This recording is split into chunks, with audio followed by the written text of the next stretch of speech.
Les meilleurs au monde en apnée statique dépassent les 10 minutes sans respirer.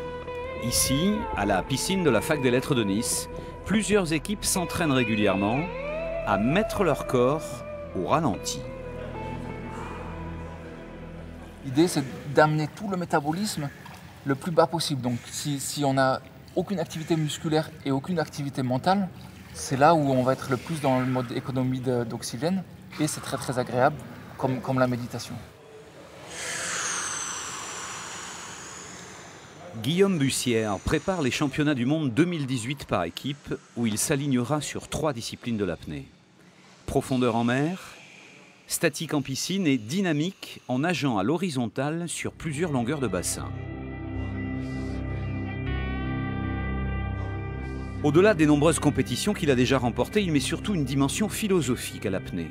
Fuir le monde du stress, arrêter de respirer, c'est arrêter un peu la vie qui défile trop vite. J'essaye d'être spectateur de ce monde, d'être là sans être là.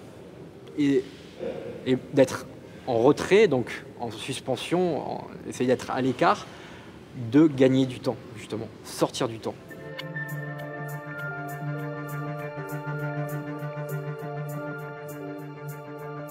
La niçoise Aurore Assau, elle aussi, parfois se pose et tente d'arrêter le temps. L'apnée pour elle, c'est montrer la fragilité des fonds marins.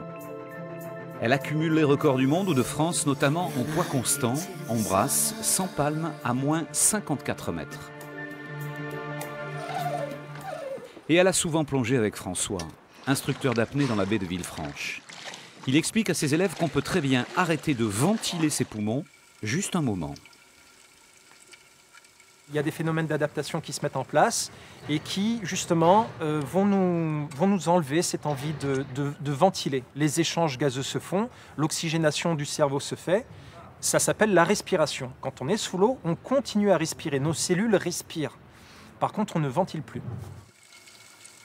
Et Charlotte a vite compris le processus. Elle éprouve de la sérénité sans ventiler. Vraiment cette sensation de glisse, sensation que je retrouve nulle part ailleurs. On est complètement détendu et c'est assez grisant. En toute sécurité, arrimés au câble et surveillés par les autres, les apnéistes ont quand même une sensation de solitude dans les fonds marins. Et c'est aussi ce qu'ils recherchent, aller au fond d'eux-mêmes.